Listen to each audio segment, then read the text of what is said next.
the following section, I'm going to tell you a little bit about the mechanism of quantum tunneling to form our NeoFuse, and also by using the NeoFuse to form our NeoPUF. Here I will explain the mechanism of our NeoFuse. We invented the NeoFuse transistor. The programming mechanism is to apply voltage just high enough to generate a tunneling current path in the gate oxide, and we call this current path quantum tunneling.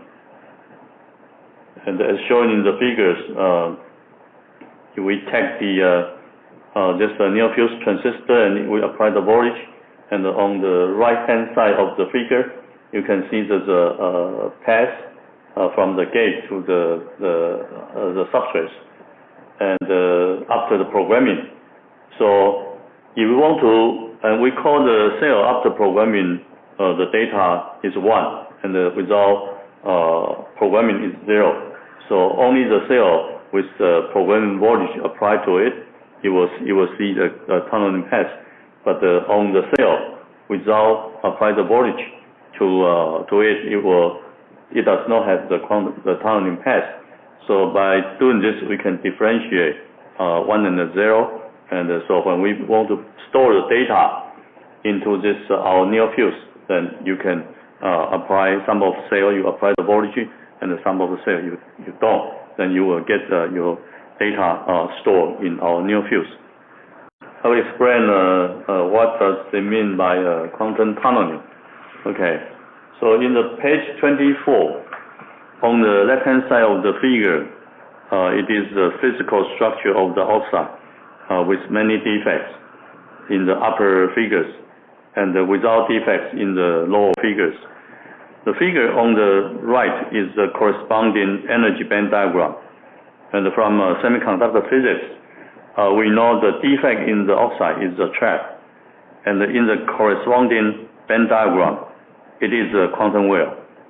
So if you have many quantum wells in the oxide, it will facilitate the electron to tunnel from one well to another, such that the electron can tunnel from substrate to the gate and contribute to the tunneling current. And in the lower figures, if the oxide without defects, it is very difficult for electron to tunnel from the substrate to the gate. And if you look at the energy band diagram, the electron has to surmount a huge energy barrier in order to get over the oxide and reach the gate to contribute any currents. So in such case, consequently, it generates very little tunneling current. So, and once the trap or the defect is generated by the high voltage stress, it is very difficult to recover. And from literatures, it shows that the broken silicon oxygen bond needs at least more than 600 degrees C to recover. Therefore, the program number created by this mechanism is very stable. It is resilient to voltage variation, temperature variation, noise, and agent effect. So that's why when we have so many customers use our NeoFuse in their chips, and none of them has any issues, because once the OTP they use, the NeoFuse they use in their chips, there's no any issue occur, because the NeoFuse, once you store the data, program the data into it, it is very stable. As I mentioned that the quantum tunneling is a programming mechanism in NeoFuse, so it is known for its reliability. So data will stay there much more than 10 years. Also, because it's a mechanism in quantum tunneling, so it is not visible and it is not traceable, because it is very difficult to trace what the bond breaking in the silicon dioxide. So it will become the perfect for the secure storage, because it's invisible and untraceable. And in contrast to the eFuse, which is it's the traditional method for the one-time programmable storage. and you can see that the mechanism of eFuse is when you want to program the data into the eFuse, you have to burn out the fuse and to establish one.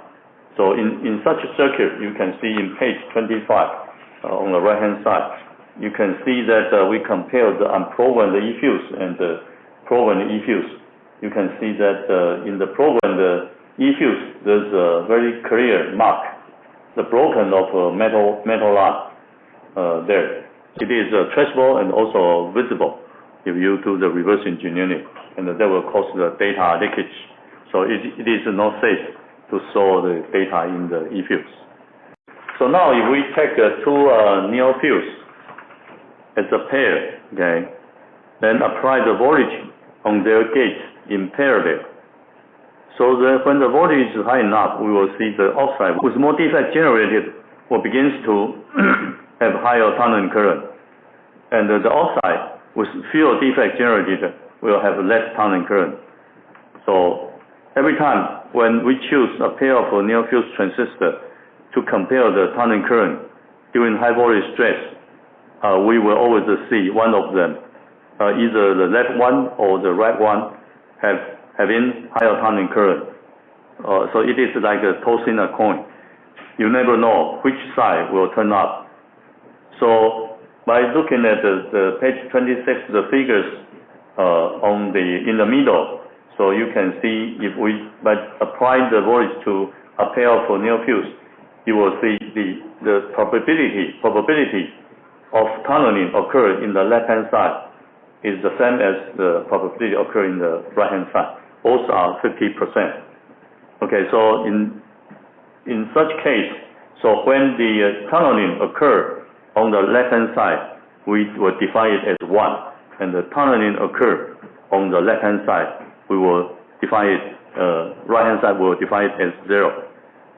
So as our NeoPUF was based on the natural randomness of the oxide quality, so we amplify the variation in the oxide and transform them into digital signal, so which become the unique fingerprint for chip itself.